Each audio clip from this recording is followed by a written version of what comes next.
Would it surprise you to know that just 100 people have the ability to change the balance of power on the nation's highest court? Well, that's exactly what's happening right now. Today, I will discuss the nomination of Judge Brett Kavanaugh to the Supreme Court. Whether you're a citizen of this country or not, the decisions the Supreme Court makes affects everybody. Whether it is the acknowledgement of gay marriage, a women's right to choose, or the rejection of segregation, the court has played a huge part in the American life.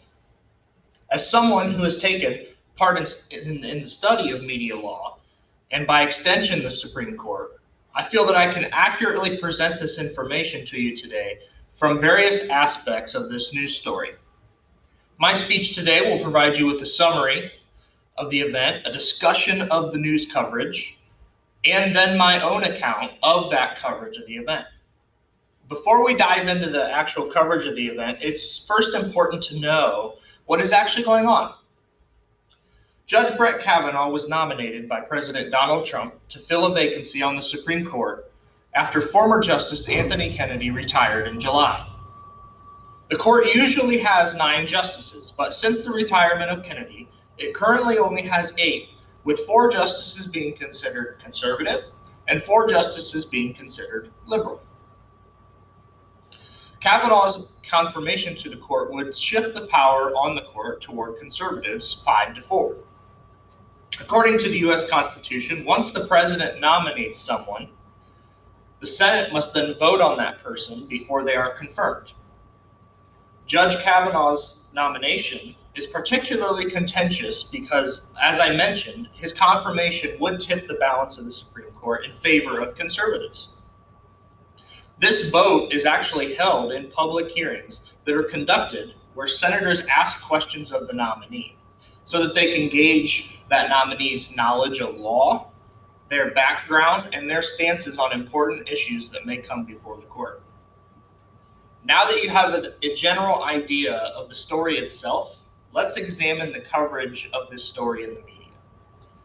Due to the story's national significance, almost every major news organization has covered this event in some form.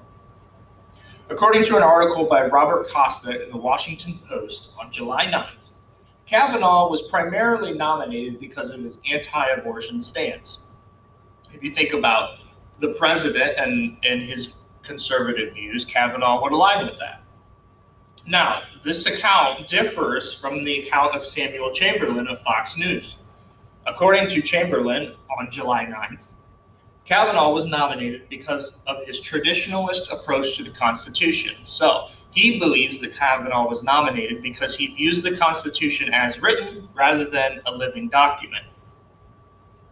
We see even more differences in coverage when we turn to an article written by Brent Kendall of the Wall Street Journal on July 10th. According to Kendall, Kavanaugh was chosen for his impeccable credentials and commitment to equal justice under the law.